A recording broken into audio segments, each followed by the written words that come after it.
आज योगी आदित्यनाथ के बयान से उस सो कॉल्ड सेक्युलरिज्म और सेक्युलरिज्म के नाम पर जारी विपक्ष के डबल स्टैंडर्ड पर सीधा प्रहार नहीं किया गया।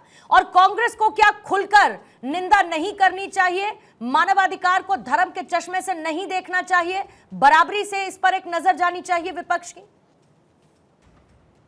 पूर्णिमा जी, एक तो आपने कहा नई बहस छिड़ गई। मैं कह रहा हूँ नई बहस नहीं छिड़ गई, 11 साल और 12वां साल चल रहा है। बहस ये छिड़ गई है कि सरकार किसकी है, विपक्ष सरकार में या मोदी जी की, योगी जी की सरकार है। आप मुझे बताइए, सरकार इनकी है, विपक्ष ऐसे क्यों नहीं बोलता, विपक्ष ऐसे क्यों नहीं करता, विपक्ष कैंडल मार्च क्यों निकालता? भाई इतना रोने धोने से होगा क्या? आपने सार्क देशों से जो आपकी विदेश नीति है वो आप, क्योंकि विपक्ष 140 करोड़ भारतीयों का हिस्सा है वरुण पुरोहित जी। और छोड़ दीजिए सरकार क्या एक्शन ले रही है। मैंने तो आपसे नहीं कहा कि सरकार के एक्शन पर मैं आपसे सवाल पूछ रही हूं, आपने क्यों एक्शन नहीं लिया, मैंने ये तो नहीं पूछा आपसे। मैंने ये कहा कि 140 करोड़ भारतीयों का हिस्सा होने के नाते क्या वरुण पुरोहित के दिल में वैसा दर्द नहीं होता हिंदुओं पर हो रहे अत्याचार, उनकी हत्याओं पर जो बांग्लादेश में हो रहा है? और देश के अंदर जब वो विभाजनकारी नीति या उस तरीके के स्टेटमेंट या एक मौन अवस्था आप ले आते हैं बांग्लादेश की स्थिति को देखकर, ये क्यों नहीं कहते कि हिंदुओं की टारगेटेड किलिंग हो रही है बांग्लादेश में और ये निंदनीय है? पूर्णिमा जी, कहीं भी किलिंग है जो निंदनीय है, मुझे तो उसमें भी दर्द होता है जो रोज बच्चियों के साथ उत्तर प्रदेश हो चाहे पूरे देश में। बोलिए हिंदुओं पर हो रहे बांग्लादेश में अत्याचार की निंदा कांग्रेस करती है। बोलिए हिंदुओं की टारगेटेड किलिंग हो रही है बांग्लादेश में, ये गलत है? बोलिए। आपका आदेश मान लेते हैं, बांग्लादेश में जो भी टारगेटेड किलिंग हो रही है हिंदुओं की हो रही है वो गलत है, निंदनीय है। निंदा करने से तो कुछ होगा नहीं, रुकना चाहिए। केंद्र सरकार को इस पे एक्शन लेना चाहिए। केंद्र सरकार की मैं बात कर रहा हूँ, सार्क देशों से अगर इनकी विदेश नीति अगर सक्सेसफुल होती आज ये स्थिति नहीं होती। अब बांग्लादेश से क्या क्या खबरें नहीं आ रही है, इतना डीजल देंगे, वो अपनी एयरलाइंस वहां से चलाएगा, पाकिस्तान से अपनी एयर काम में लेगा, भारत की एयर स्पेस काम में लेगा। ये सब बातें क्या ये चर्चा का विषय नहीं होनी चाहिए? आप बताइए मुझे। और जो रोज उत्तर प्रदेश में रोज पढ़ने को मिल रहा है, पूरे देश में पढ़ने को मिल रहा है उत्तर प्रदेश का बच्चियों के साथ क्या क्या नहीं, उसमें दर्द नहीं होना चाहिए? तो सनातन की वो सनातन परंपरा थोड़ा ही है। किसने कह दिया उस पर दर्द नहीं है? किसने कहा उस पर दर्द नहीं है?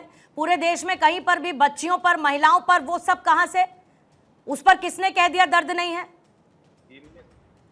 क्राइम जो हो रहे हैं, पहले अपना खुद का घर तो सुधार लें, अपन उस पे तो दर्द करें, फिर बांग्लादेश पे एक्शन तो केंद्र सरकार लेगी ना।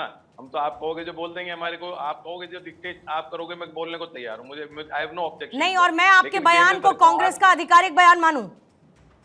बिल्कुल आधिकारिक बयान है। कांग्रेस पार्टी किसी भी तरह की किलिंग पे निंदा करती है, हर जगह करती है, यही नहीं करती है। अब ये सेलेक्टिविज्म जो अब बीजेपी का है ना, वहां क्यों नहीं करते, वहां नहीं क्यों नहीं करते? ये देखिए, राइटिस्ट और लेफ्टिस्ट काम है। कांग्रेस पार्टी कभी ना राइटिस्ट ना लेफ्टिस्ट। बीजेपी तो राइटिस्ट है शुरू से, और अब तो राइटिस्ट क्या कॉस्मोपॉलिटन हो चुकी मोदी सेंट्रिक बीजेपी। कांग्रेस के गैर भाजपाई आधे पृष्ठभूमि के इनके सांसद है, इनकी तो प्योरिटी खत्म हो चुकी है। अब उस पर तो चर्चा भी क्या किया जाए, आप लोग कर सकते हो। तो बांग्लादेश का तो उदाहरण दे रहे हैं योगी आदित्यनाथ जी, पहले उत्तर प्रदेश को तो संभाल लेते। बांग्लादेश हो जाएगा, छोटा सा पित्ती सा देश है, वो भारत बांग्लादेश जैसा हो सकता है क्या? तो ये आक्रमण नेता खुद की जो है वो प्रदर्शित कर रहे हैं। आपसे सरकार चल नहीं रही, आप बांग्लादेश हो जाएगा, बांग्लादेश हो जाएगा, और विपक्षी कोई बोलता है नेपाल बांग्लादेश, और ये ऐसे कर रहे हैं, ऐसे कर रहे हैं। इस टाइप से सरकारें नहीं चलती। राजनीतिक सूझबूझ और गहराई होनी चाहिए, उससे सरकारें चलती है। फिर आप एक योगी हो तो आपके लिए तो यूनिवर्सल होना चाहिए। 80-20 की बातें करना, ये करना किसी को शोभा थोड़ी देता राजनीति में, जब आप मुख्यमंत्री के पद पे आ गए हो। फिर उसके बाद वही तुर्रा, विपक्ष ऐसे क्यों नहीं करता, विपक्ष ऐसे क्यों नहीं करता? ये पूरा देश इस चीज से तंग आ चुका है। और पूर्णिमा जी, ये प्रश्न विपक्ष को करना चाहिए जो योगी आदित्यनाथ जी कर रहे हैं। भाई सरकार क्या कर रही है, सरकार क्या कर रही है, सरकार के ऊपर प्रश्न होना चाहिए। सार्क देशों को मजबूत करने के लिए राजीव गांधी जी ने प्रयास किए थे, आज की तारीख में क्या मजबूती के लिए प्रयास कर रहे हैं सार्क देशों के साथ संबंधों को? आपको विदेश नीति को तो संभालना ही पड़ेगा ना। बांग्लादेश, श्रीलंका, नेपाल, छोटे छोटे देश अगर ऐसी हरकतें कर रहे हैं तो आपको अपने अंदर झांकना चाहिए। इसमें विपक्ष का क्या रोल? विपक्ष का रोल अगर पॉलिसी मेकिंग में नहीं है तो कम से कम पॉलिसी को खराब करने के लिए भी नहीं होना चाहिए। कम से कम इतना तो एक्सपेक्टेशन विपक्ष से वरुण पुरोहित जी रखी जानी बहुत लाजमी है ना। लेकिन सिंह साहब, फिर वही बात आती है, एक बार योगी आदित्यनाथ की तरफ से जब पहले कहा गया कि भाई बटोगे तो कटोगे, बटना नहीं चाहिए, 80-20 का बयान उनकी तरफ से दिया गया। लेकिन आज के इस बयान को क्यों हम एक पॉलिटिकल नैरेटिव के इतर राष्ट्रीय सुरक्षा के अलार्म के तौर पर देखें?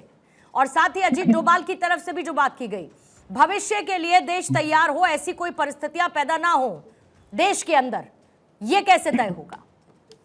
पूर्णिमा जी देखिए, ये तो हमारे माता पिता गुरु गार्जियन स्कूल कॉलेज हर जगह पढ़ाया जाता था कि बंद मुट्ठी ला के खुल गई तो खा की एकता में बल होता है। और वही बात योगी जी कह रहे हैं, कोई अजीत डोभाल जी भी कह रहे हैं, मैं भी कह रहा हूँ, भारत के सभी लोग कहते हैं। लेकिन प्योरिटी पे आप देखिए, आपने सवाल पूछा एकता पे तो प्योरिटी पे चले गए। अरे भैया, जिसके धर्म की प्योरिटी नहीं, माता का धर्म कोई और, पिता का धर्म कोई और, नाना का धर्म कोई और, बेटा का धर्म कोई और, आज वो प्योरिटी की बात कर रहा है।